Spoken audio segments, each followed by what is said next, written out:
The meeting of the Ways and Means Committee is now called to order. Mr. Clerk, would you please call the roll? Alderwoman Cruzen. Alderwoman Florida. Present. Alderwoman Behringer. Present. Vice Chairman Williamson. Here. Alderman Moore, Alderman French, Alderman Vaccaro. Present. Alderman Carter, Chairman Kennedy. Here. 6 present. You have a quorum. Okay, then. We continue our hearings related to the budget, FY 2015. We have before us today 3 departments we'll deal with: the Personnel Department, Collector Revenue, and Public Utilities. We'll begin with the Director of Personnel. Thank you. Which one is, I'm pretty short. This one work better. You Good take morning, honorable members of the Ways and Means Committee. The Department of Personnel's budget is fairly static this year. I don't think there's any surprises or anything provocative. The one item that you'll see that is different from most years is we do have $150,000 allocated. Pardon me, allocated for entry-level fire department testing, which we have not done for several years. So we are doing that at the request of Director Gray and also Chief Jenkerson, because it's been several years and the list is almost exhausted.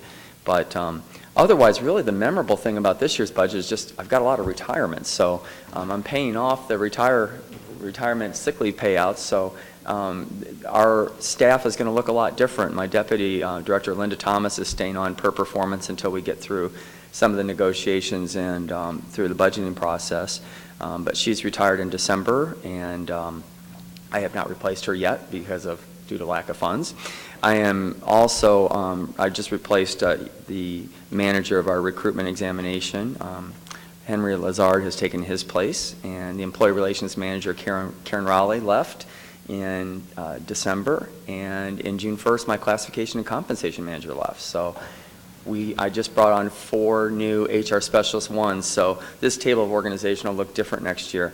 It's our policy whenever we have high-level people leave to bring them in at the beginning and make them really sweat and work before they can move up the ladder. So we're going to have 4 HR specialist ones, and they're an exciting group of people, very diverse group. I was lucky enough to have 3 African Americans and 1 more senior like myself. So we're finding a lot of people wanting to stay in the workplace. Other than that, there really isn't a whole lot in this budget. There is a request that we had for court transcription, but we're trying to work through that. We've separated the budget so that you'll see that the police department, it's been kept separate. I do have staff that I absorbed over there. They follow my rules and regulations, and I'm assuming that with some of those possible retirements, I'll probably be able to eliminate some of those positions through attrition. Some of the things that we've done in personnel in order to try and save some money is that we have taken over all of the external EEOC investigations. Those were for the police department. Those were actually being performed by outside legal counsel at a very expensive rate. My staff in employee relations is now responsible for conducting all those EEOC investigations. They're very thorough. They do an excellent job. We work very closely with the law department. We're also looking next year at the possible consolidation of health insurance, although I'm not too positive that will occur because of the retiree health insurance that we have to pay for the police department. We're currently in negotiations with 13 different unions, including the 3 new police unions, so the department's been very busy. But I would be happy to talk to you about any specific questions. I will say in general, in terms of health insurance, we have a couple members here of the board who sit on our health insurance committee. We were fortunate enough to have a second-year limitation on the increase.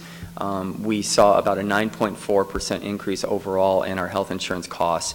You'll see in some magazines and some literature that overall employers are spending about 8.9% more this year. But that's very deceptive, because what other companies are doing is they are cutting benefits significantly. They're increasing the maximum amount of pocket benefits, which is what the police department did this year. We did that through negotiations. They are implementing coinsurance. They are raising deductibles. They are cutting benefit levels in general. We've been fortunate enough not to have to do that. We've maintained the same level of benefit for our employees, and also I'm very proud of the fact that we have the long-term disability plan in place like the police department, so everyone is now taken care of. The biggest issue of concern on the horizon is our self-insured pharmacy plan. I know Alderwoman Florida knows this very well. We now have 4 individuals who take drugs for hepatitis that cost $60,000 to $80,000 a month. A month? a month. And that regimen of treatment can take up to 6 months. It's horrific. Specialty drugs, about 20, oh gosh, it was maybe 20-some people are responsible for an inordinate amount of money. And under the Affordable Care Act, we're bound to pay those fees. So the drug benefit in past years, we've always had an excess, and we've been able to buy down the cost of the pharmacy care. This year, we did not have any extra. So we are going to have to make some tough decisions again about our prescription drug plan, and that's something we'll be doing with the Health Insurance Committee early next year. The employees' retirement system, just for your information, continues to perform very well. It had a return of over 14%. Over the 10 years that I've been here, we've been in the top 16% of all public pension plans. We're 77% funded, which the budget director had illustrated in his overall presentation to you. We're actuarially sound, and we believe that within 1 year we'll be at the 80% demarcation mark where we could actually increase benefits if we wanted. I am not advocating that. We're looking towards sustainability. But all 3 plans are functioning well, and I was very happy to see with the implementation of the firefighters' retirement plan, the average cost for firemen for their active participants went down from $48,500 to under $28,000, about $27,500. So I applaud the board for its brave action in taking that and still preserving a very sustainable benefit for the firemen. But with that being said, I would be glad to answer any questions that any of the honorable members of the committee would have. Okay. Questions from members of the committee. Alderwoman Cruzen. Thank you. On under the Employee Benefits Fund 1713, it shows $19 million for employee medical single, and then employee medical insurance SLP. I don't know what SLP is. I'll let Karen Toll, that's my benefits $1 million. manager, with me too. Do you want to come up, Karen? This is Karen Toll, my employee benefits manager, and I'm looking with my badge. I guess, let me, 11. Page 11? So, let me just go on and I'm just wondering, the employee medical insurance is $7,135,000, $7,135,000. And then the employer medical single is about $20 million, $19,713. And then the employees medical insurance SLP, I don't know, what is that? That's for the police department. Oh, SLP, okay, SLPD maybe, okay, got it, is $8 million. So the employees pay a fairly large portion. Is this the net of what the city pays less what the employee contributes out of their paycheck? That's correct. We almost fully fund the low option. Over 95% of the low plan, which is still a very strong plan, is paid for by the city. We contribute about almost $6,380, I believe it is, per person. So we continue to pay for almost everything for employee-only insurance. Compared to the police department, they pay about $4,700 per person for their active employees. That's because they have a younger population. Their average age is about 40 versus 47, 48 for us. Right. But where you see the costs really jump is that the police have a very expensive retiree health insurance program. It's over $9,700 per person for each of their retirees, which has to go in the books under GASB. And then also their disability program is such that if you retire disabled, it's well over $11,500 per person. Sure. So the things like cancer insurance, employer medical dependent, are any of those things, is there an offset somewhere in the budget on those things where, I mean, the city doesn't pay for, No. That's an optional insurance, I assume. That's correct, ma'am. The cancer insurance, we call it the voluntary insurance, Right. is 100% paid for by the employee. You could even actually write an individual contract, but we're currently under RFP with an E&A committee to try and get a better group rate for those programs. And so I guess what my question is on that is, there's $2.5 million in your budget for the cancer insurance. Somewhere in this budget is the amount that's taken out of the employee's check. And where is that? Because there would be a contra to this, because I assume that's at basically a zero cost to the city. Correct. Right, it is, and I don't know if there's an offset. Same for, things like voluntary life and that kind of thing. No, and I'm not sure if there's an offset in here, but that is all employee money, so that's not city money. That's a good point. Yeah, we're looking for the offset because there's no city dollars whatsoever. We receive no funds from the Right, employees. so Ed may know that, or somebody knows that, because when the money comes out of the employee's check, it goes somewhere, and the two of them ought to offset within a few Correct. bucks, To my knowledge on that, there's never been an offset because we collect it out of the paycheck, and then we've got to have the ability to get the check to the insurance company, so there's no offset, it's just because we have the money already. Right, so it would not, and therefore it wouldn't be an expense on the voluntary insurance. Therefore, it would not be an expense to you, really, it would be a Correct. wash. Correct. The same thing as. Okay, so maybe Ed or somebody at some point in time can, I'm sure it's somewhere in the budget, but just not in your department, perhaps. That's a good point, Alderwoman. That's the same thing with the dental insurance and the Right. legal. We might That's- want to make an annotation to this because the city, for our civilian employees, we do not, contribute to those versus the police department where they also have dental insurance. Yeah.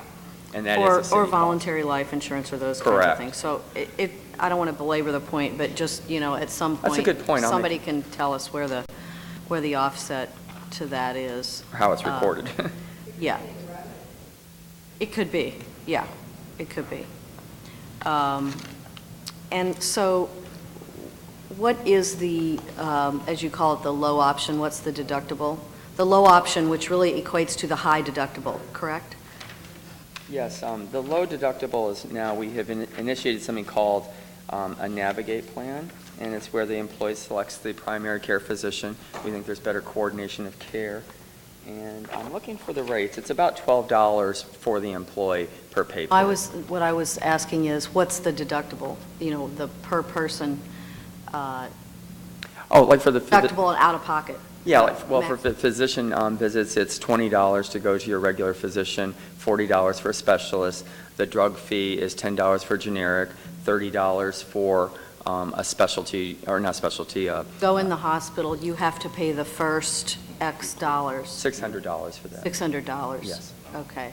Per And we- person and per family is 1,200 or 1,800 or something like that, two or That's- three times. That's correct. Karen might have more specifics about So that. that is the,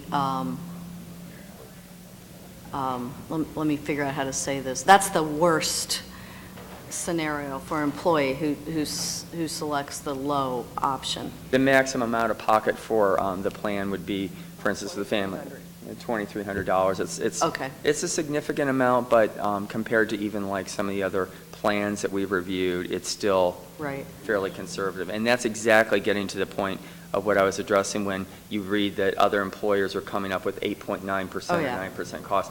Yeah. They're raising those to $4,500, $6,000. We've maintained our benefit levels for I the have 10 one years that's I've 5,000, yeah. Yeah. And so has the city considered going to an HSA been. We have reviewed. as an option? We have, but based on the employee demographics, we don't believe that we have enough employees that make enough money to be able to have that kind of Right. Okay. excess cash. It's something that we're certainly open to. I know in the deferred comp plan, I argued long and hard to eventually come up with like a Roth or IRA. We've got that in the deferred comp plan now. So we've looked at it, we've talked with our consultants, but really now with the healthcare exchanges, there's been even less interest in the HSAs. Okay, thanks, appreciate it. No All- further questions. Alderwoman Florida? No questions. Alderwoman Behringer? Yes, thank you. Here's a question, I'm just, and this is projecting into the future. We're having a huge, as you've said, group of retirees retiring.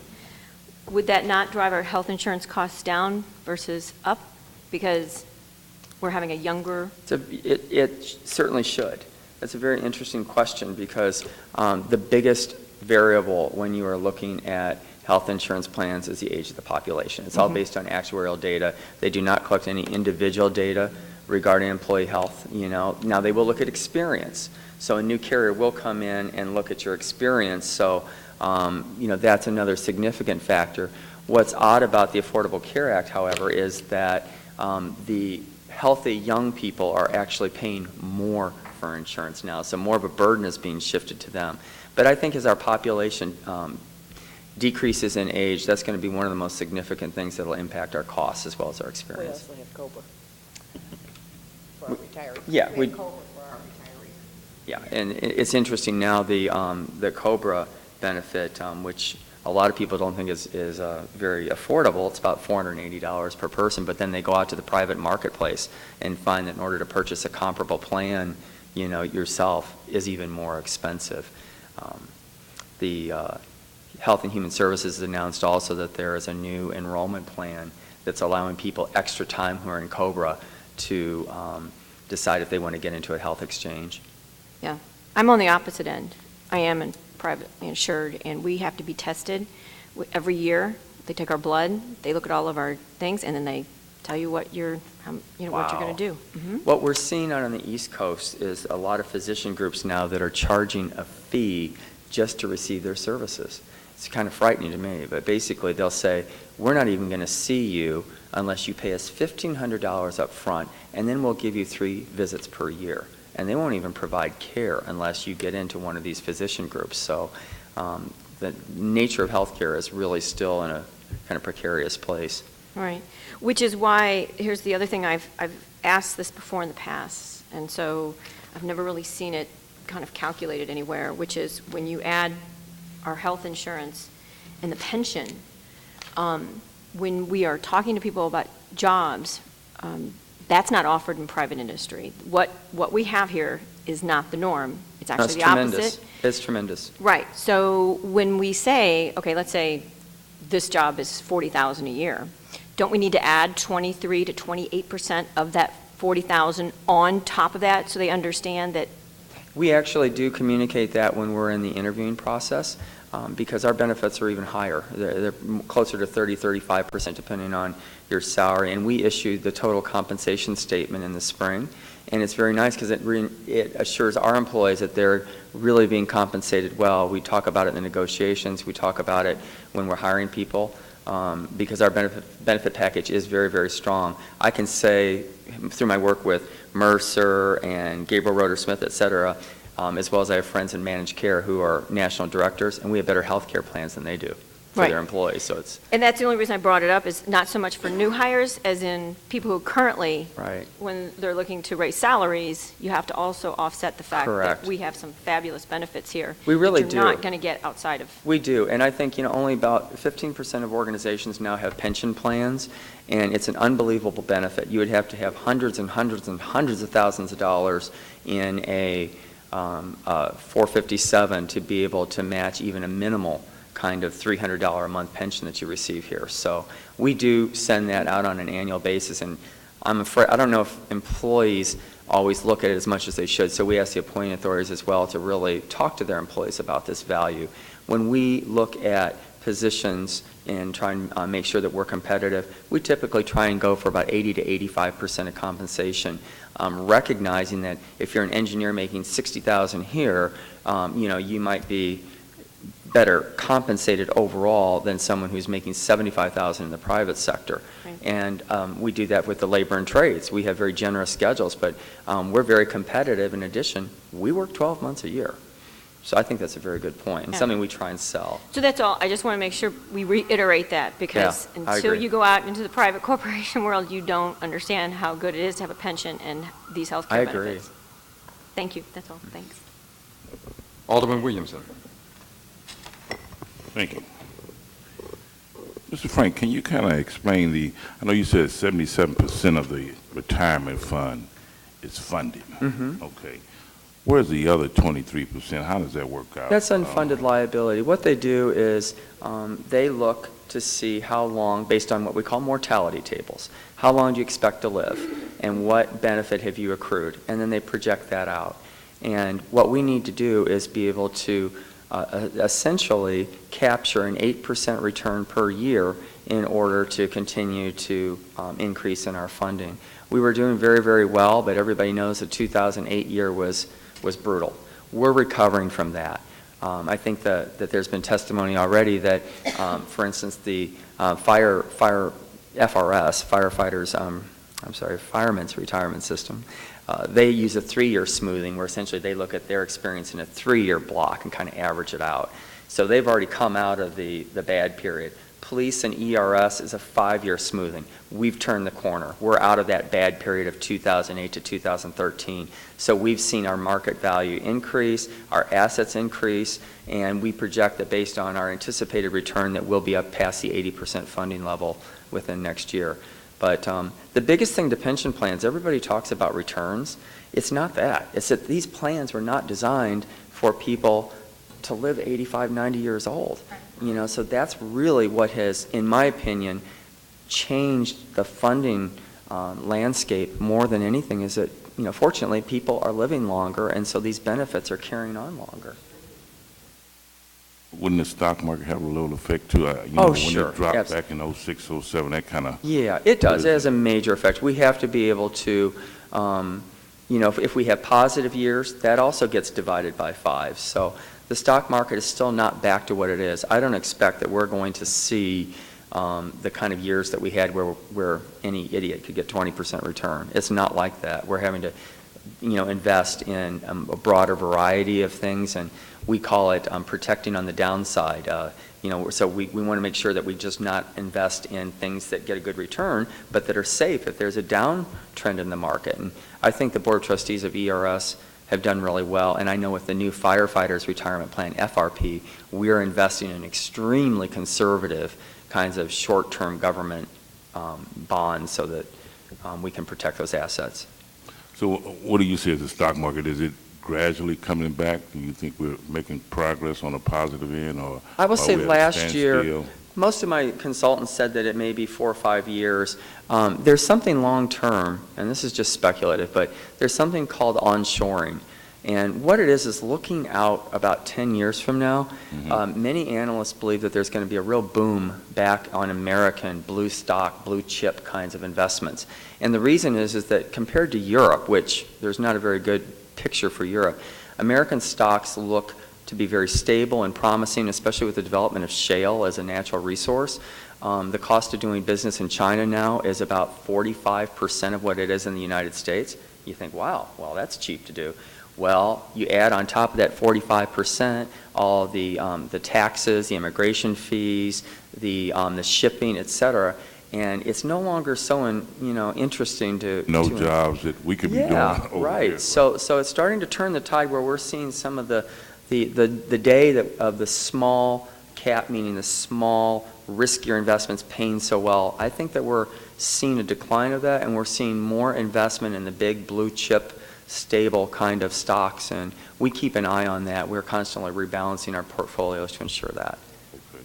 Just a few more questions. I know you said we have some investigators for EEOC. Are we still contracting that out, or we're presently doing the investigation? We're doing them. We're doing them for the police department. Okay. And what's the savings on that? Pardon me? What is the savings? I haven't calculated. I haven't seen the in-house? contracts, sir. But I know that the hourly rates of attorneys doing that kind of work are from $150 to $250 an hour. So we are saving, significant amounts, and will save significant amounts. We do thorough investigations, and sometimes, unfortunately, we substantiate it. But what happens is then when we go to EEOC and we've done a full, complete investigation with a remedy, it favors the city very much. We do them now for the Sheriff's Department, have for the past several years because of problems in that department. Okay.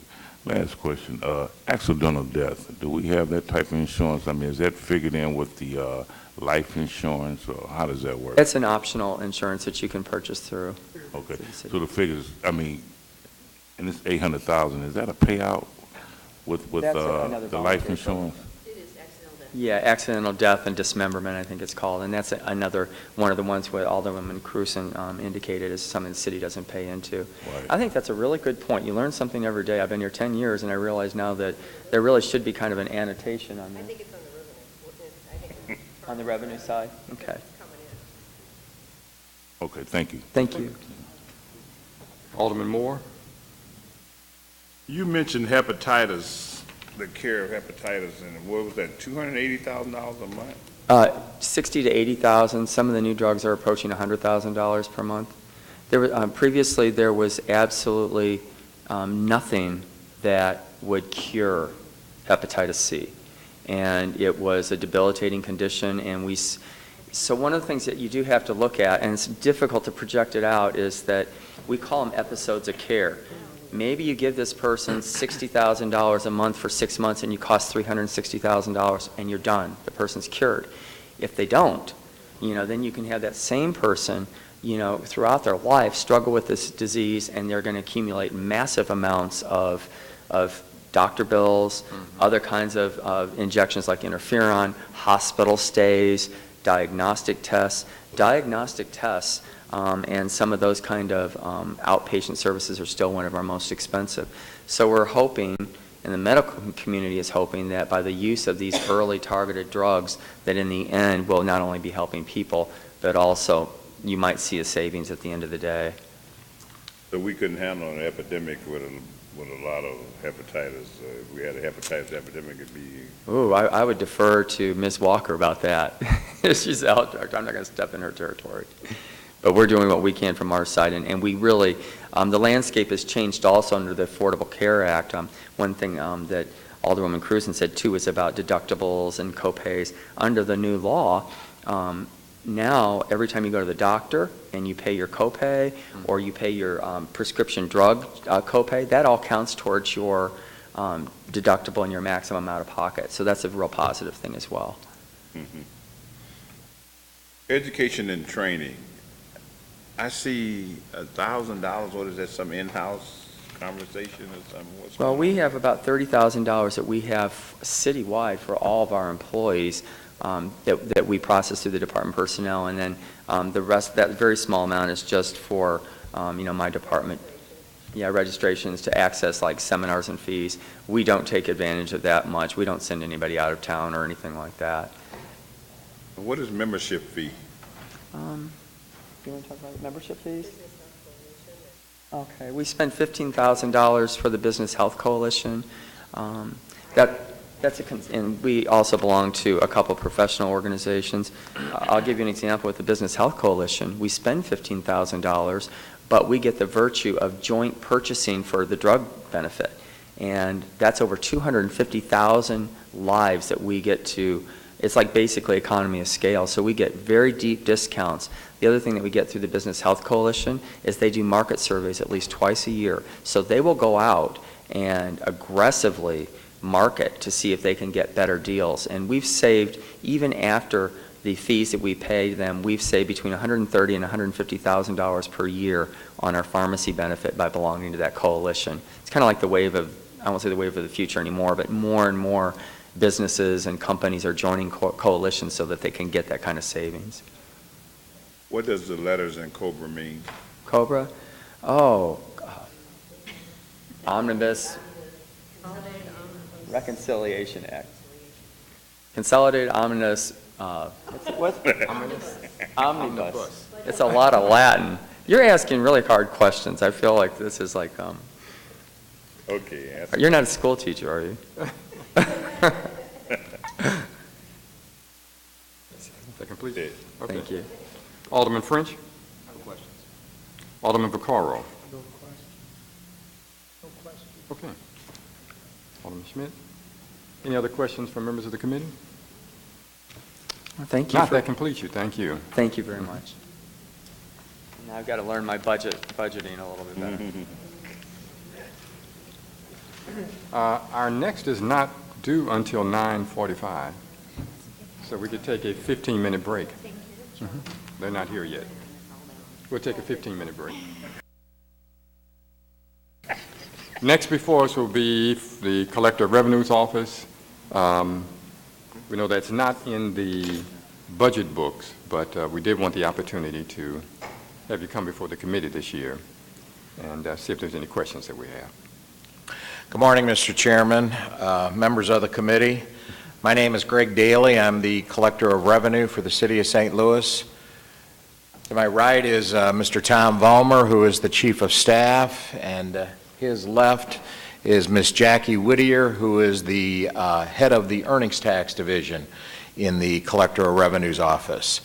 What we have here this morning is we're obviously here at your request, and we had made out, gave you a handout of some of the things that we handle. Obviously, we are in charge of collecting revenue here in the city of St. Louis. We collect the personal property and the real estate, which is due on December the 31st. Our earnings tax we collect, which is located on the 4th floor of City Hall, which is due April the 15th.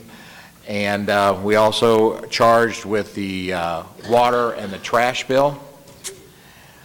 The other sidebar that we have is we are a state fee office for the Department of Revenue for individuals that want to come to City Hall and get their license plates and tags for their motor vehicles. It's something that we have a contract with the state of Missouri, and works out very well for the convenience of the taxpayer. Okay. First, we'd like to thank you for coming this morning. Sure, sure. And we may just have a few questions. Alderwoman Cruzen, any questions? No questions. Alderwoman Florida? No question. Thank you. Alderwoman Behringer? Sorry. I'm going to have to break it. Okay, so thank you for coming. And so this is one of the things that has to do with the trash. And you may not know the answer, but I'm just wanting to get an idea, is that we allowed rentals to opt out of the trash fee. And what my question would be is that if we were not to allow them to opt out, how much of a change in money would that be? And the only reason I bring that up is because I live on an alley and I share it with rental, all rental on the other side of the alley from me. But even though they opted out, all of their residents use the trash recycle and they use the yard waste. So they're still using city services, but they're not paying for them because they're opting out just for trash. So do we have an idea, if there was no opt-out, what would the increase be in trash collection fees? If I could, I'll bring up Tom Vollmer. I think we just had a recent meeting with Todd Walterman and who else was in the meeting? Cindy, was her name Cindy Bruner? Reard, I'm sorry. And 3 years ago when the Collector of Revenue was put in charge of collecting the trash and things like that, the street department the refuse department did a overview of who was going to use it, how much money, all that kind of stuff. And what we just did 3 weeks ago is we brought everybody together, and it's just time to look at it again. And the people that opted out to because they wanted to do a private trash or whatever the case may be, it's time for the street department to go out and do another survey, another door-to-door check on that type of, if they are going to be using the services or not, because quite frankly, you've got a lot of people that are at the trough and that aren't paying. As far as a dollar figure,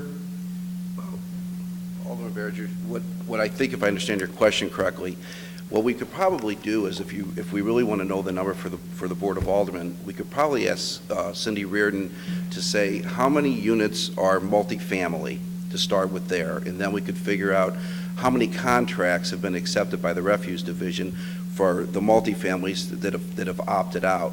Now, that was the reason for this meeting that we held with them, is because as time goes on, we wanted to make sure everybody was in compliance, because you could present a contract in year 2014, which might only be good for 6 months, and then all of a sudden, they sneak around, they're using the city dumpsters and not paying for the service.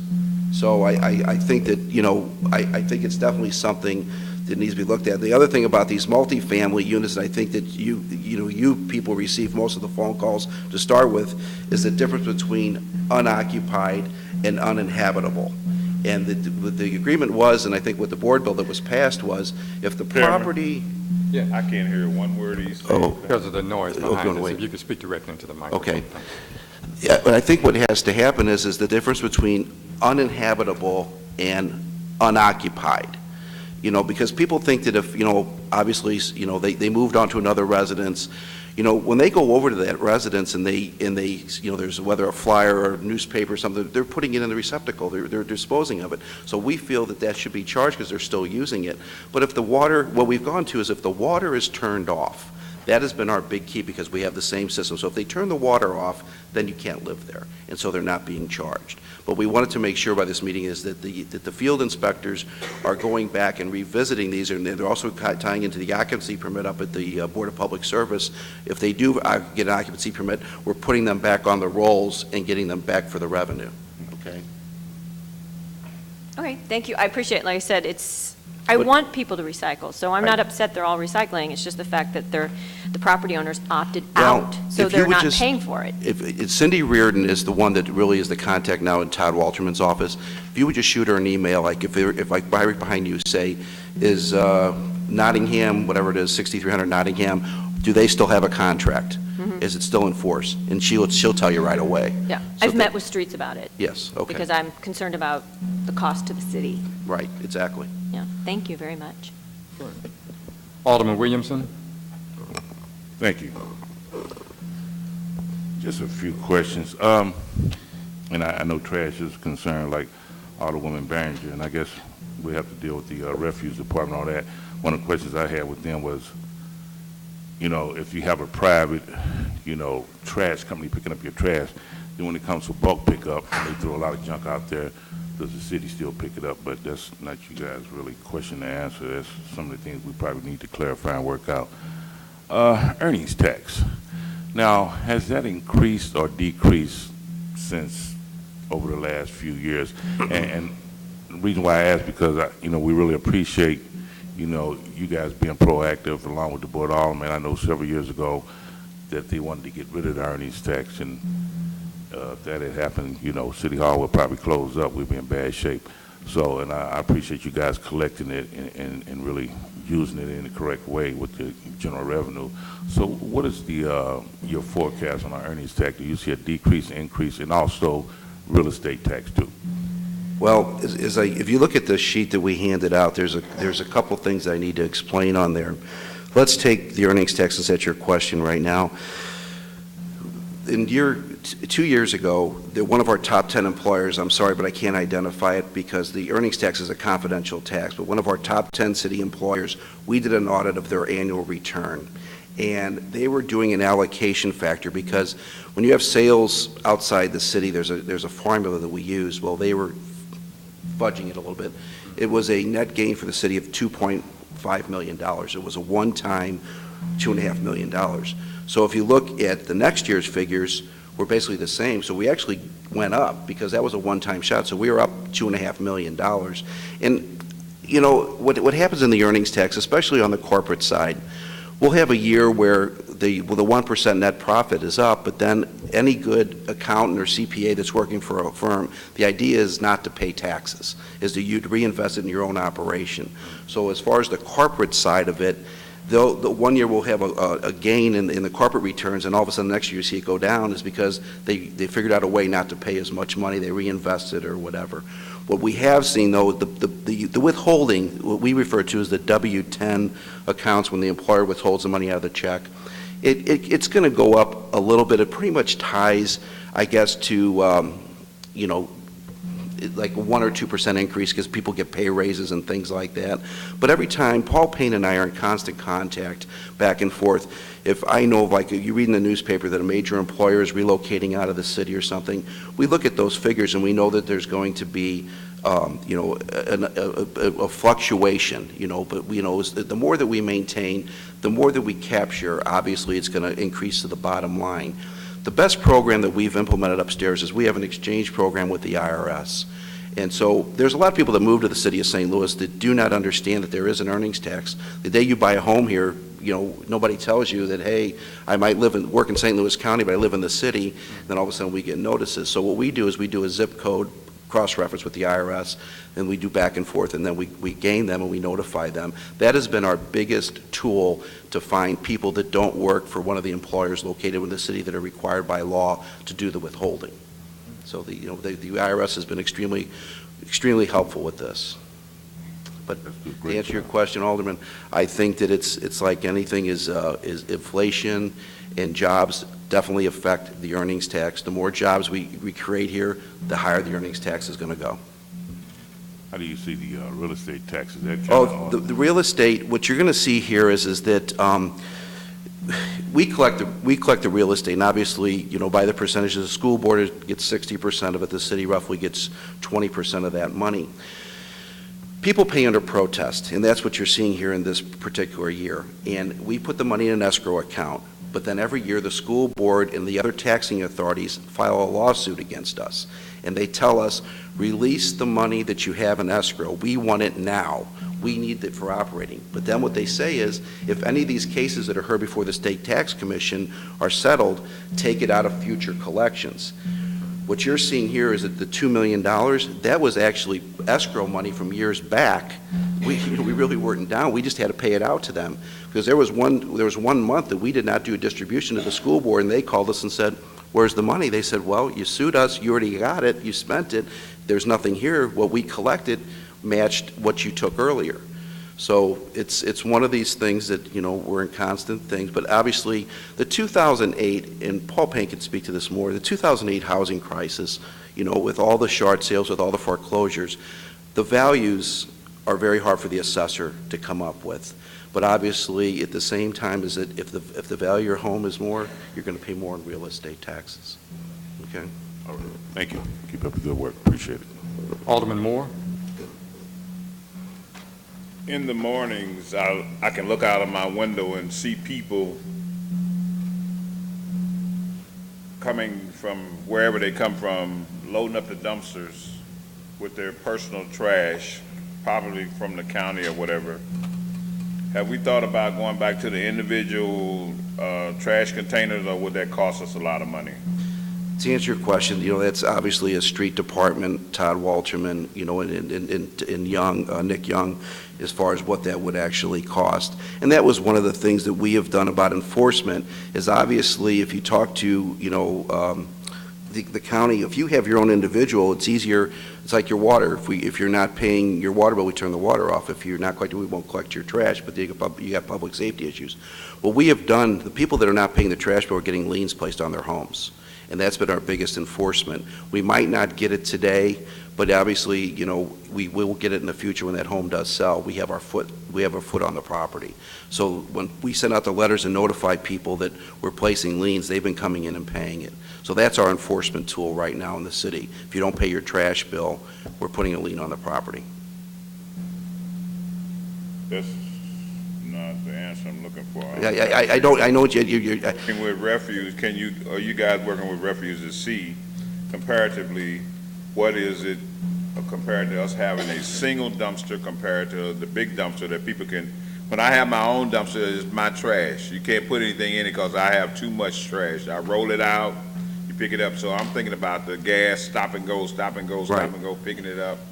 It might be a cost factor. I totally understand your question. I don't think that I'm the authority to answer, because I don't know the cost of a single dumpster. I don't know what the cost of a bulk dumpster is. I don't know what they're spending. I don't know if our trucks can handle. I think we've got different trucks now, from what I see, that load from the side.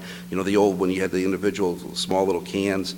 I don't know. I think it's a question that Todd Walterman, the street department, would have to answer to do a comparison. All I do is collect the money. Okay, the water bills, how do we protect or try to protect the landlords when you got people that accumulate a water bill, then leave it on the landlord or the next tenant? Well, what we've started is, I think we're starting to change the culture as far as people that are landlords, especially in the commercial property. The same thing that we're talking about is we had a major company, actually it was over on West Pine, American Water. Their tenant walked out with a $40,000 water bill, and that was typical. They were using about $10,000 to $11,000 a month. We placed a lien on that property, and at the end, when the property did sell, we were paid. And I think as that gets out in the community, more of the landlords are taking responsibility of both the trash and the water and paying it themselves because they don't want to be stuck on a tenant that does leave them with an unpaid bill. So I think the culture is changing in our rental owners to collect it themselves and pay us. Okay. Because I think it's to their advantage. It doesn't do because- the ones that's already got the problem any good because Yeah, we started this several years ago because we were seeing the same thing, is that you're not going to find that tenant because they're going to be on to the next thing. So we're placing it stays with the property. Okay? Thank you. Alderman French? No questions. Alderman Vaccaro? No questions. Alderman Schmidt? No question. Okay. Anything else from any other members of the committee? Okay, then. That's it. Well, thank you. Thank you. That didn't take long. Thank you very much. Mhm. Mr. Chairman, thank you very much. Appreciate, and please, if the aldermen have any questions that come up with regards to the collector of revenue, come on, just stop on by. We obviously are here to work with you as individuals in your particular wards, and we take great pride in what we do, so don't hesitate. Give us a call, and we'll be more than glad to work with you. Thank you. Mr. Chairman, Yes, sir. might I say to you, Greg, that your group was the friendliest group that came in, shook everybody's hand, and you're the best-looking group. Alderman, that's always a pleasure. I knew I was going to come up before you guys. I had to look my best. Thank you very much. Thank you.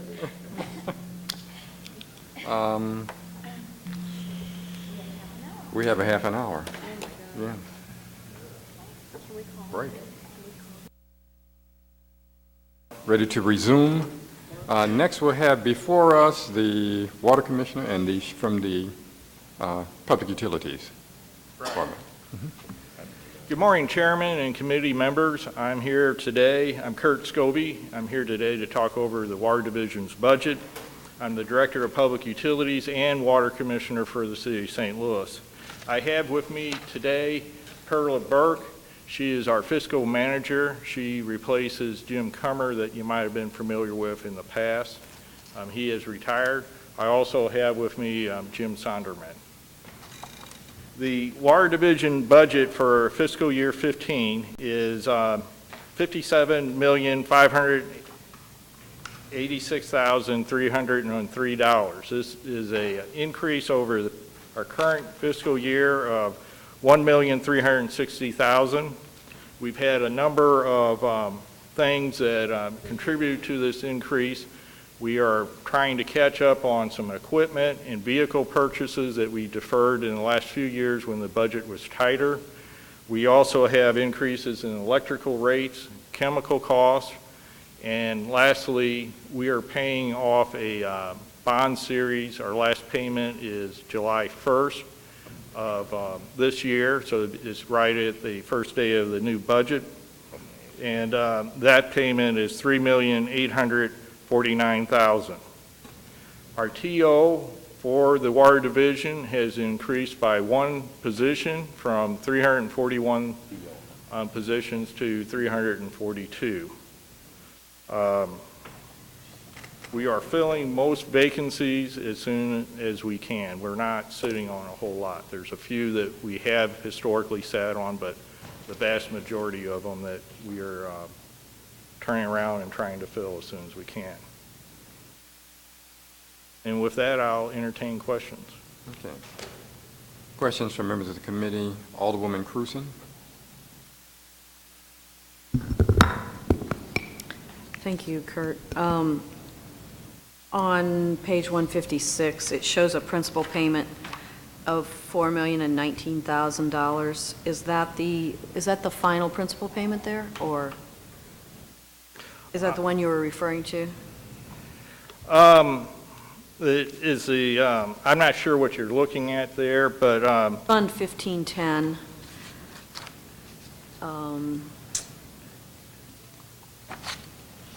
Debt service and special extraordinary items. right, it would come out of there. We also have payments on another the low-interest loan we've gotten from the state. That would be included in that. That's included in that payment? Right. And do you anticipate any, taking on any additional debt? Yes, we will eventually, probably not this current fiscal year, but maybe the following year. And what, this debt that you're paying off right now, what was the original principal amount of that? And what was the term of it? Well, this was it was a Series 2, 2011. That was, we refinanced to save about $500,000. I forget, Pearl, do you remember when originally that series of bonds was issued? Was that 93 or? 1994, and then it was refinanced in 1998, and then refinanced again. So it was a 20-year, originally it was a 20-year, give or take, from 94 to 2014. Okay. Facilities and grounds, I notice, is up pretty considerably. I'm just wondering, it's up from $1.2 million for the 2014 budget year to $1,670,000. Is there just something going on there? Or? Well, we deferred a fair amount of work, and we're trying to catch up on that. Okay.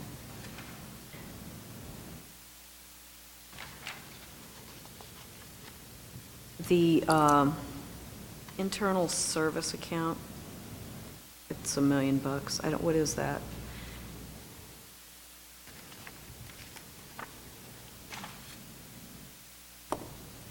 It's accounts 5653, internal service. Oh, maybe that's the healthcare allocation, or I don't know what. That's a cost allocations between services we receive from the city that we pay for, like streets department. They'll come in and patch our. I see. Okay.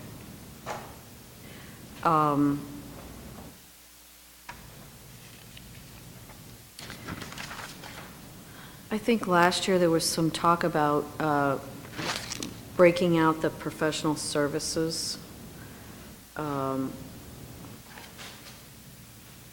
It looks like professional services is only $60,000 this year. That's correct. That's for an audit or something, or? Yes, it is. It's for our annual audit. Last year we had the service line improvement program, and we broke that out. That's the next line underneath there of $900,000. Facility maintenance. Yeah, that's, and so that is a contract with someone to do repairs or to lines and that sort of thing? Is that what that is? Yeah, we collect a $3 fee per bill from the residential accounts. That protects, ensures the service line that runs from the main in the street to the stop box, basically a public right-of-way. Right. In case there is a leak, that if they're current in their payments, the insurance line will pay for the repair. And so that $900,000 is that a subcontract, or is that your own people who do those repairs? It's contracted out. We'll hire a plumber. We'll take 3 bids from plumbers and then have them go out and make the repair. Okay. I mean, there are times where we'll go and make a repair if there's an expedient need to get it done, like in wintertime, there's an icy condition. Sure. But that's the exception. Okay.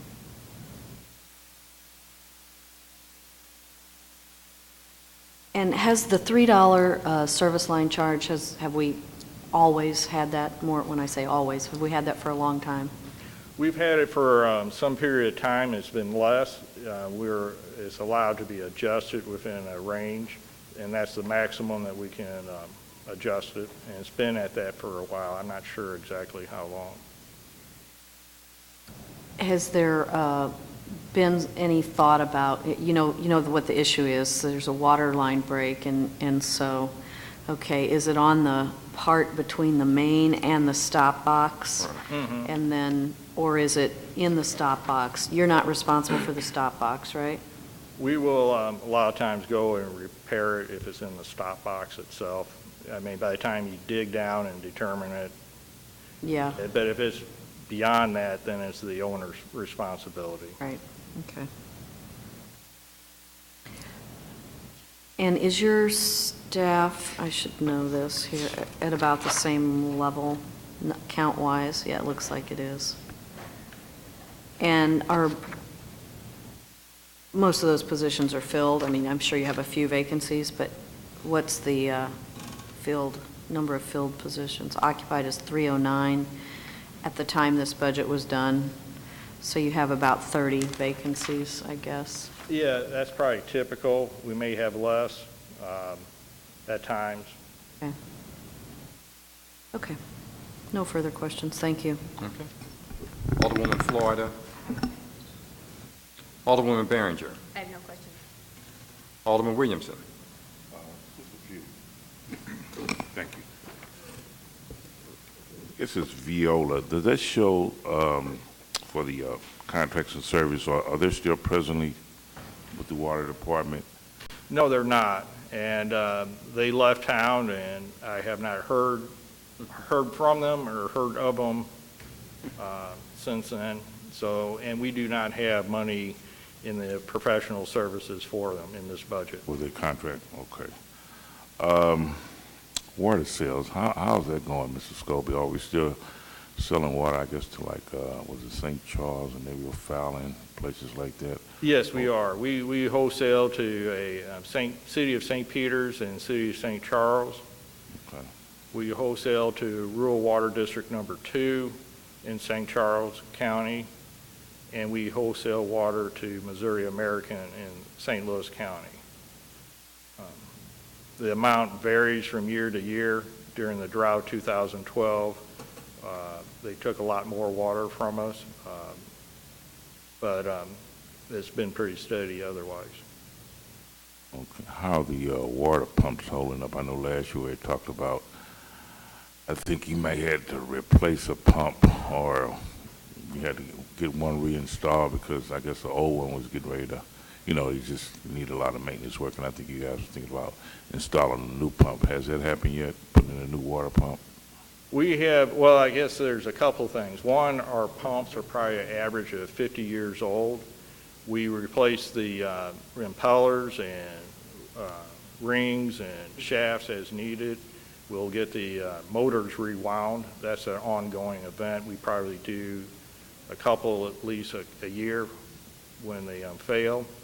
We have part of the DNR loan that we've got, low interest loan. We are installing 2 new pumps, one on the low service, the raw water at Chain of Rocks, and one on the high service at Chain of Rocks. And that's still being designed. Okay. And you got a kind of a ballpark figure of the average, how much that would really cost, just not, doesn't have to be to the penny, but you got any, I know you had to take out a loan to get those repaired, but. Right. Well, in dealing with numbers, I have to look. Okay. Because I deal with. And if you don't have it at this time, it's no problem, we can always. I don't have it right, well, hold on.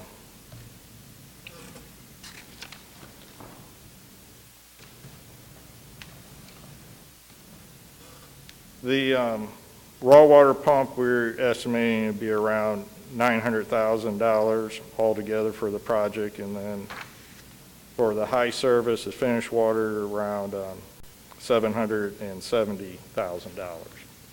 Okay. All right, thank you. Alderman Moore. Yes. I know that Frank has already asked about the water, Viola water. Are we being threatened by anyone else coming in here? No. You haven't heard about another company or anything? No, we are not looking to bring in any private firm or consulting in that manner. We are working with MSD. They're coming in to take a look at us. They have done a self-assessment and been involved with becoming more efficient. And they came in and interviewed employees, looked at some of our records, rode around with some of our crews, and they're going to come up with a report. It's going to be a high level of areas, maybe of opportunities of efficiencies. Is it too costly, or do you think that we'll ever go to the meter system for individual homes? Well, we have about 70,000 flat rate accounts, and it would, depending on how you install the meter, where it's in the yard or in the homes, in the basement, it can range to between $500 to $1,000 for installation. So it's $40 million at the minimum to install meters. And how are we rated with our taste and our water, et cetera, different? There's a lot of ratings. How are we rated? As we're number one, number two, number? Well, we did win the best tasting drinking water contest with the U.S. Conference of Mayors a couple of years ago. We also meet and exceed all state and federal regulations. We have good tasting water. You can travel around the country. We don't have any off taste due to iron or the water source. So it's high quality. And we're involved with the partnership program, which is a program where a utility looks at their treatment plant and optimize it for their best quality of water. So you're more than meeting the minimum requirement, you're maximizing the quality of water without having to do major renovations. And this program is set up by the water industry, EPA, and the American Society of Civil Engineers. They formulate this self-assessment program and then optimization, and both of our plants are enrolled in that. How many treatment plants do we have? We have two. Two. Okay. And just a comment, I'm most proud of the Water Division. I think that you're a stand-up group of individuals. I just gave the recorder of, who was that, Greg Daly? They were the best dressed outfit and the most friendly, so I'm proud of you guys. I think you're a stand-up group, and you handle your business well, and I'm glad that Viola Water didn't come in and take over, because I think you do a great job. Well, thank you for the compliments. We try to do the best that we can. I'm normally not a sentimental guy. Okay, Alderman French. Any questions? Thank you. Quickly. So you've kind of taken a bigger role in the communications division, it seems. That had always been under you, but we hadn't really dealt with you too much with communications. Has your role changed in dealing with the communications division recently? No, not really. They've always reported to the Director of Public Utilities. They reported to Dave Byzantiner before me, and they have their own commissioner, and she's competent and usually more adept at the television and communications than my background is. So I get involved as needed, but it really hasn't changed. So I know when we've made requests down here to have meetings covered by the communications division having to do with the new ordinance, we've been directed to you quite often. And that kind of took me by surprise. Usually we just deal with the communications division directly. Right. Well, they have a tight budget, and they're being asked to do more and more coverage, and it's if it's particularly off hours, or we have to hire additional per performance people, it runs in the cost, and I think that's the nature of it. Okay, looking at the communications division budget, where is their per? There we go. So their per performance budget looks like it's gone down quite a bit. Expended FY13 was around $117,000. budget this year is only 90,000. So you're right, we've kind of increased their duties, but it looks like they've actually been given a little bit less money, especially in per performance. Yes, there's a slight decrease there. Are you concerned by that? It's always tight. I mean, it's the same scenario. You come in and you do the most with the least that you have, with what you're given. Okay. Under video, it looks like, I don't know if these are new positions, video assistant, advanced video assistant talent, and video engineer. They weren't occupied the previous year. It looks like they're not occupied now, but the salaries are there, 60,000, 28.5. You know anything about those positions? Donna's going to be in here. Communications is going to be before you in a day or so. I didn't come prepared to answer really in depth on that. All right, I'll save that for her then. Thanks. Thank you. Alderman Vaccaro? No questions. Alderman Schmidt?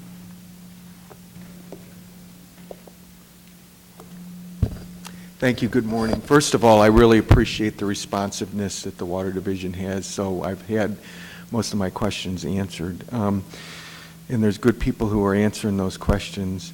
I did not see in any of the bond issue discussions thus far anything with regard to equipment or needs of the Water Division. Do you know anything about potentially being in a public safety bond issue, or have you suggested anything that might be a need that the Water Division has in that regard? Well, I think you're referring to the citywide Yes. equipment. We're an enterprise account, so we're going to, if we do bond issues for that, we're going to do it separately than with the cities. Okay, you have your own bonding capacity, so you would Yes. probably do it that way. But that would be paid for, as opposed to general revenues, that would be coming out of what customers pay in the water bill. That's correct. We're funded by the rates that we charge our customers. So do you have a sense yet what's on the horizon? Because I know since September 11th, 2001, there's been additional kinds of burdens that are placed on all utilities. We're trying to come up with some creative ways to save, water. We're trying to do any number of things with regard to improving the efficiencies of the department. Do you know yet any of those things that might be on the horizon and how we might be going about achieving the equipment needs that we would have for that? Well, some of it is, there's not one answer to that. There is going to be a number of ways. Reducing costs, and the part of that reducing the cost is eliminating non-revenue water. That is water that we don't receive a fee for providing. That could be leaks. It could be the city use in the parks and the city buildings that we provide. The parks and the city buildings need water to operate. We're not objecting to that, but our sense is that, be in trouble, actually. But our sense is that we can make a substantial reduction in that and save some money in that respect. Yeah, I think that was one of the things that we were doing in South Broadway. I think there was a major leak because for years people have been complaining about the water pressure, and I think that you replaced a valve in the street. And then I had a couple of residents that said after something like 15 or 20 years, their water pressure is now back again. So thank you for that. That must be one of the cost-saving things that we're doing. So you don't really know what the costs might be at this point to try to do some of those things? We don't have an overall master plan of capital projects. We have an idea of what our immediate needs are, and as we have money available, we address by priority what to do. The reservoir, the areas, I'm probably misidentifying what it is, but where the water is held, in some of the open areas with the concrete basins and all that? Or do those need to be replaced, or? Actually, the basins themselves are, they need some repair, like replacing a valve, some concrete work, but for the most part, those are fine. Where at the plants, I would say that we need some investments is in the pumps, the pump controls. We have filter plants. Those are old, and they could stand with renovation. All this is multi-millions of dollars to do. Right. And then you have your mains out in the system with the valves and hydrants and everything. Those two are older. And what we do on those is that we keep a record of where our main breaks are. If we see that we have a series of breaks in short order, we identify that as a length of pipe or a main that needs to be replaced next. Right, and we already had a discussion sort of about the difference between emergency and elective kinds of repairs, and I think you're sort of working on that so that we give good notice to people when that occurs. So right. I'm happy. Thank you very much. Appreciate it. Thank you, Mr. King. Thank you. Alderman Cruzen? Thank you. The Water Division charges Forest Park $600,000 a year for the water used in Forest Park. Does any other park get charged for the water they use, or does any other city building or facility get charged for the water they use? I would have to check. On Forest Park, we provide a lot of that water free, I mean, at no charge. And, but we do charge like the zoo, the museum, and some other facilities within the park. If they're charging a fee or there's money available, we will. I'm pretty certain there's a $600,000 charge to Forest Park for its water. It went into effect a few years ago. It's in the budget. I think Ed is aware of that. It's in the Parks Department budget, so. I would have to check on that. Okay, thanks. Okay. Are there any other questions from members of the committee? If not, that completes us. Okay, Thank you very much. Thank you. Appreciate it. That completes our agenda for today. We resume tomorrow at 9 a.m. We're here from the Street Department and the Communications Division. You know, there's a full board meeting on Thursday, so that will end us for this coming week. Okay? With that, our meeting's adjourned.